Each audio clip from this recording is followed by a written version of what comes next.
After some hours had passed, कुछ घंटे गुजरने के बाद,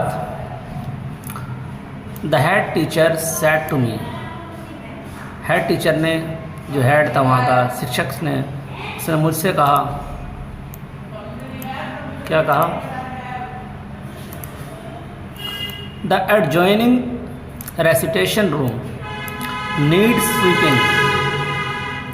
एडजॉइनिंग कहते हैं बराबर वाले कमरे को कहते हैं, रूम को कहते हैं। और रेसिटेशन, ये जो रेसिटेशन है, रेसिटेशन कहते हैं जो हम पोइम की तरह पढ़ते हैं या कविता की तरह जो हम लहर बना करके पढ़ते हैं, उसको रेसिटेशन कहते हैं। यानी जिसमें कविता के साथ में पढ़ाया जाता है उसको रेसिटेशन रूम कहते हैं। तो टीचर ने क्या कहा कि बराबर वाले कविता वाले रूम को सफाई की ज़रूरत है। Take the broom and sweep it, झाड़ू लो और झाड़ू लगाओ, सफाई करो। It occurred me that is the chance for me, तो मुझे ऐसा लगा कि ये मौका मुझे मिला है। I have never received any order, जबकि मुझे कभी भी कोई ऑर्डर नहीं मिला था काम करने के लिए, कोई हुक्म नहीं मिला। विद मच डिलाइट, जिससे मुझे बहुत खुशी हुई। I swept the recitation room 3 time, तो मैंने क्या किया, उस कमरे को झाड़ा कितने दफ़ा? 3 दफ़ा उसको मैंने साफ़ किया, उस रूम को, यानी बिल्कुल चमका दिया, क्योंकि पहली दफ़ा मुझे मौका मिला था। Then I got a dusting cloth, मुझे एक डस्टिंग क्लॉथ मिला, यानी डस्ट को साफ़ करने वाला कपड़ा मिला। And I dust it 4 times, उसको मैंने कितने दफ़ा? 4 दफ़ा उसको झाड़ करके साफ़ किया कपड़े के अंदर, ताकि कोई गंदगी ना रहे, जिसकी वजह से मैं टेबल बेंच को साफ़ करूं। तो उसको मैंने बढ़िया तरीके से साफ़ कर लिया। All the wood work around the walls, तो दीवारों के जो चारों ओर जो जितनी लकड़ियाँ के सामान पड़े हुए थे, लकड़ियों के जो सामान होते हैं जैसे कि बेंच हो गया, कुर्सी हो गई, चेयर वगैरह, ये सबको, every bench table and desk, तमाम लकड़ी के सामान जो भी पड़े हुए थे। I went over 4 times with my dusting cloth, अब ये कह रहा है कि मैंने उसको 4 दफ़ा उसको साफ़ किया है, यानी जब मैं वहाँ गया तो उसको डस्टिंग क्लॉथ से मैंने उसको 4 बार सफाई करी उसकी। माई डस्टिंग क्लॉथ बिसाइड, यानी जहाँ तक हो सके मैंने साइड में भी साफ़ किया। एवरी पीस ऑफ फर्नीचर, यानी फर्नीचर के हर टुकड़े, जितने भी टुकड़े यानी कोई भी सामान हो, बढ़िया तरीके से उसको मैंने सफाई किया। हैड बिन मूव्ड, हिला करके उसको देख करके चारों तरफ मैंने उसको मूव करके उसको साफ़ किया। And very closet and corner in the room, यानी रूम के अंदर जो कोना है या क्लोसेट अलमारियाँ हैं उनको भी मैंने बढ़िया तरीके से साफ़ उसको किया। हैड बिन थॉरली भी कहते हैं, थॉरली भी कहते हैं, क्लीन, यानी तमाम रूम को मैंने बढ़िया तरीके से साफ़ कर दिया था, अच्छे तरीके से साफ़ किया।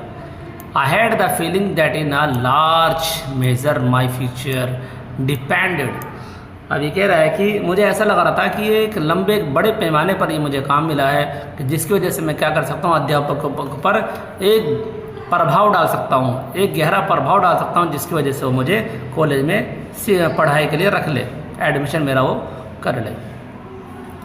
डिपेंड करना, निर्भर करना। अपॉन द इम्प्रेशन, यानी प्रभाव। I made upon the teacher, मैंने जो प्रभाव डाला था इन द क्लीनिंग, सफाई के दौरान में, यानी सफाई के दौरान में मैंने इतनी बढ़िया तरीके से सफाई करी कि एक डस्ट को भी बिल्कुल छोड़ा नहीं। 4 दफ़ा रुमाल से, कपड़े से सफाई करी, जो डस्ट वाला कपड़ा था उससे साफ़ किया। ऑफ दैट रूम, उस रूम को। व्हेन आई वाज थरो, यानी जब समाप्त हो गया, जब यानी कि साफ़ करके जब मैं हट गया। I reported to the head teacher, फिर मैंने बतलाया हेड टीचर को कि देख लो मैंने रूम साफ़ कर दिया। She was a Yankee women, वो यांकी थी। यांकी कहते हैं जो अमेरिका के नॉर्थ यानी कि उत्तरी राज्यों में रहने वाली औरत को यांकी कहा जाता है, जिसको सफाई सुथरा का बहुत ज़्यादा ध्यान रहता है, सफाई सुथरे का लेकर के। तो वो कैसी थी? Who knew just where to look for dirt, उसको पता था, वो जानती थी कि कैसे सफाई होनी चाहिए, किस तरह सफाई करनी चाहिए, कहीं डर्ट तो नहीं है, कहीं डस्ट तो नहीं है।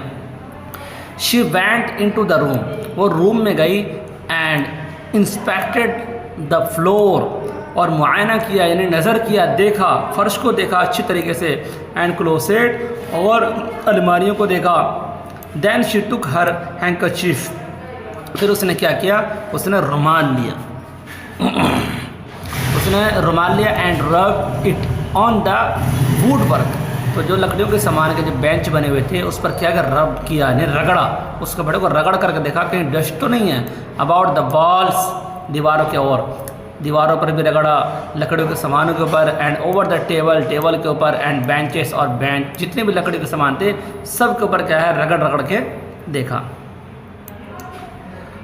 When she was unable to find one bit, यानी थोड़ा सा भी, वन एक क्यों कहते हैं बिट, यानी बिल्कुल थोड़ा सा भी उसको, यानी वो कासिर रही, अनेबल यानी फाइंड नहीं कर पाई, वो उसको नहीं मिला थोड़ा सा भी ऑफ डस्ट, गंदगी नहीं मिली ऑन द फ्लोर, फर्श के ऊपर में बिल्कुल साफ मिला उसको। और अब पार्टिकल ऑफ डस्ट, यानी डस्ट का एक कण भी उसको नहीं मिला on any of the furniture, यानी किसी भी तरीके से, किसी भी तरह के, किसी भी प्रकार के फर्नीचर के ऊपर में कोई डस्ट उसको बिल्कुल नहीं मिला। She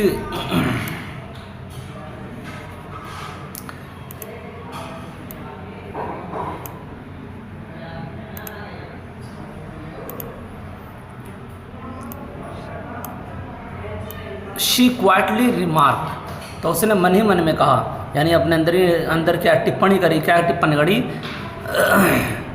I guess you will do to enter this institution, यानी मुझे लगता है कि तुमने जो ये करा है ये सिर्फ अपने इस संस्थान में प्रवेश करने के लिए, इसमें दाखिले के लिए, तुमने इस कॉलेज के अंदर दाखिले के लिए ऐसा करा है तुमने। I was one of the happiest souls on earth, अब ये कह रहा है कि पृथ्वी पर यानी सबसे खुश आत्माओं में से मैं एक था, यानी जितने भी आत्माएं इंसान हैं सब में से मुझे इतनी खुशी महसूस हो रही थी, मैं अपने आप को संभाल नहीं पा रहा था, मुझे इतनी खुशी हुई। The sweeping of that room was my college examination, अभी कह रहा है कि उस कमरे की सफाई, यानी स्वीपिंग किया, जो झाड़ू लगाया मैंने, जो रूम को सफाई किया, वो मेरे कॉलेज का एग्ज़ाम था, वो मेरे लिए एक एग्ज़ाम था और मैंने उसको अच्छे तरीके से निभाया। I have pass several examination, मैंने कई इम्तिहानात दिए हैं, एग्ज़ाम दिए हैं, परीक्षा दिया है अब तक, but I have always felt that this was the best one that I ever passed, लेकिन हमेशा तो मैंने ये महसूस किया कि ये सबसे बेहतर था मेरे लिए और ये मैंने कभी ऐसा किया हो, यानी इस तरह से ये वाला एग्ज़ाम जो मेरा गुजरा मुझे आज तक याद है, सबसे बेहतर मेरा एग्ज़ाम था, मैंने बहुत बड़ी तरीके से उसको निभाया।